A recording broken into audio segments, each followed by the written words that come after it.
trying to go through IVF for 8 is great. The 8th time. And today we found out that my follicles are not growing. Good news, it's not age related because I need all the good news I can get. But kind of funny. And I was just telling you, my girlfriend Sam, she had called me before I jumped on and asked how I was doing. And I was like, funny enough, not great. So we found out I didn't take well to a certain medicine that I was put on before I started IVF. And he's like, my doctor said, I'd like to give you a little bit of a break. You know what Sam said? And this bitch ain't a doctor, but it made me feel good. She's like, listen, the whole thing is like cooking. It's like adjusting a recipe. So we got the recipe's a little off right now with you. He's going to give you a little bit of time. She goes, it's like me in Montana trying to make these popovers the last 3 years for Christmas. Because of the altitude, I can't get it right. I can't figure out the timing. I can't figure out how long they need to be in there. She goes, you're the popover right now. We got to figure out your recipe. So I was like, I'm the popover. You're the popover. But you say this, and I know, and I've said it a million times and I'll say it again. And I know that it's very important for listeners as well, because they've reached out to you. You sit there and say 8 times. As someone who's only done it 1 time, I have no idea how you continue to do this with such an incredible attitude. And I'd be remiss if I didn't highlight that. I'm so freaking proud of you that you continue. And I know how and why, and family and everything is so important, but I just love you, and we're going to keep going, and that recipe's going to get right. And there's going to be a Thanksgiving meal for everyone. The basted ovaries. So I didn't sleep well. And one of that is because I'm on these drugs right now. But the other reason is I have started watching this show, which I'm not going to tell you much about it, but you need to start watching it. Kendra got me on it. Yellow Jackets. Have you watched it? No. Okay, I'm not going to tell you much about it except for it's based off of a high school female soccer team in the 90s. That doesn't sound exciting. That doesn't sound like something. This is so good. It has messed with my brain so much so that I had a crazy dream last night. My girlfriend Lauren is also watching it. She had a crazy dream. So cut to another thing happened at 2 a.m. this morning, and I'm trying to figure out what the fuck is going on. I got a call from an email address. They were FaceTiming me about 7 times in a row, and it was about 2:30 in the morning. And I was like, what? And I'm so out of it. I start pressing decline. Finally, I'm like, stop. And it was a crazy email address. Yeah. I was going to say, what's the caller ID on it? It was this weird email address. I don't want to give it out, but, no. So it was something at like gmail.com. So I finally blocked it, tried to go back down to sleep, but then my iPad started going off, like getting the call from it, because my iPad's connected to my phone. So I had to get up, go into the other room, shut it off. Well, then because I'm watching this show and it's so wild, I was like, my sister's been kidnapped.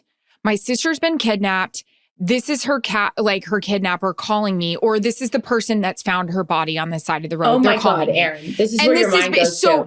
My sister and I follow each other's phones because we just do that in case there's an emergency or anything like that. I do that with a couple of my girlfriends too. And I immediately go to her phone to see where she is. Well, she's not at home.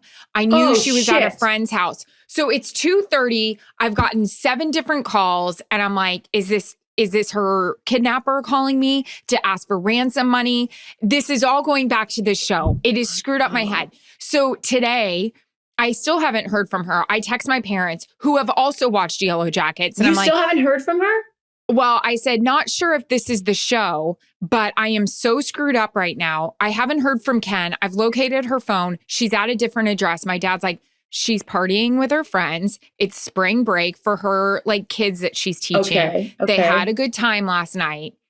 It's fine. She's fine. The show is crazy. She's fine. But there's so much to unpack here. Well, not from that tote bag, because it's still at LAX with my computer.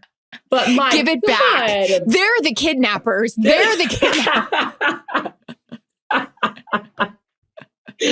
That's so messed United up. in LAX, you're the kidnappers. Oh, it's so terrifying though. And as someone who's had her phone hacked on into, and you and I both have, a lot of paranoia, and rightfully so when it comes to certain things like that. I have a lot of random numbers like pop up on my phone, and it will do the like, hi, or, you know, whatever. And I'm like, okay, obviously this is like someone I don't know.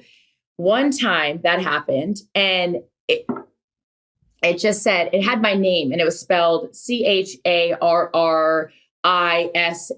like, so like all the letters like jumbled. And it said, see you at 9:00. And I'm like, well, obviously that someone would terrify knows, me. So obviously someone knows who I am, because like my name's on here, but they're just all, it's spelled wrong. And I'm like, 9:00. I'm like, what's this? And so I just wrote back a question mark, which normally I don't, because I'm like, what? And said, see you at 9. And I was like, okay, what is this?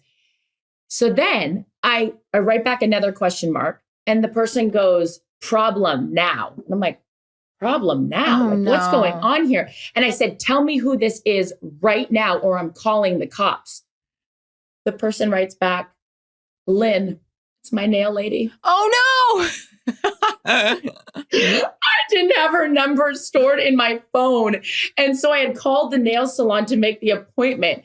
And so then when she texts me back, she doesn't know how to spell my name, but she goes, oh, wrong. So the appointment was at 9:00, but I was like, you tell me right now, or I'm calling the cops.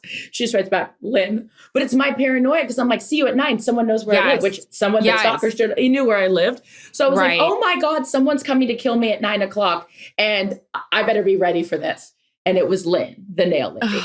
But I'm like, you don't know. No. You don't know. This morning, I had to be up early to go to the fertility clinic. So I was like, you know what? If you're going to screw around with my sleep, I'm going to screw around with yours. So I started FaceTiming them back without the video on. And I did it over and over and over and over. So I was like, but my question was, is this a robocall, or what is this? Or is this like a real psycho, or is it Lynn? Because I did just get these done. I know it's very, very She's light. upset that you didn't come and get a French tip. It's Lynn. You know what? I'm calling that bitch right now.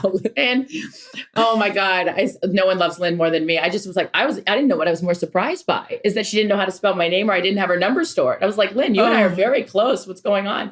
That's Thank God you didn't call the cops. I said, you better tell me right now who this is, or I'm calling the cops. She just writes back, Lynn. My bad. And then I sent her back the nail emoji. I sent her back all the nails. See you at 9.